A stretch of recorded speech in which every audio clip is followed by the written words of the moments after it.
আজকে মূলত বুড়িগঙ্গাকে কীভাবে বাঁচানো যায়, বুড়িগঙ্গার পাশাপাশি অন্যান্য যে ঢাকার নদীগুলো আছে, এই নদীগুলো যে আজকে দূষণ এমন পর্যায়ে গেছে যেটা মানে কল্পনাই করা যায় না। তাই মাননীয় প্রধানমন্ত্রী এই ব্যাপারে আগেও বলেছেন আমাদেরকে, এবং আজকে একটা কর্ম পরিকল্পনা তৈরি করার জন্য তিনি নির্দেশ দিয়েছেন।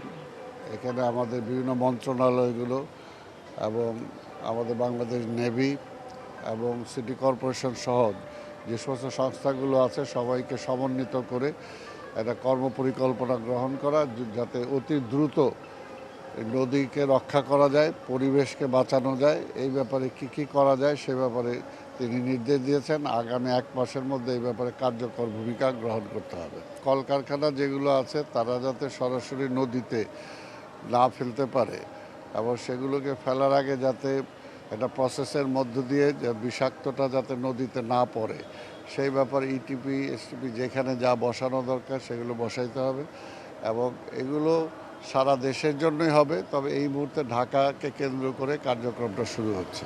যারা ইটিপি বসায়নি তাদের বিরুদ্ধে কোনো ব্যবস্থা নেই? অবশ্যই সবাই আইনের আওতায় আসবে, সবাই আইনের আওতায় আসবে, যে ভবিষ্যতে যাতে, কারণ দেশকে তো বাঁচাইতে হবে, আর পরিবেশকে যদি আমরা না বাঁচাতে পারি, নদীগুলোকে যদি বাঁচাতে না পারি, আজকে পানি হলো আমাদের সবচেয়ে একটা জীবন সবাই বলি, আজকে সেই পানি দূষিত হয়ে গেছে। তো এটা তো চলতে পারে না দীর্ঘদিন। এই কারণে মাননীয় প্রধানমন্ত্রী মনে করেন যে আজকে আমাদেরকে ইনিশিয়েটিভ নিতে হবে এবং যত দ্রুত সম্ভব করতে হবে, আমরা চেষ্টা করব।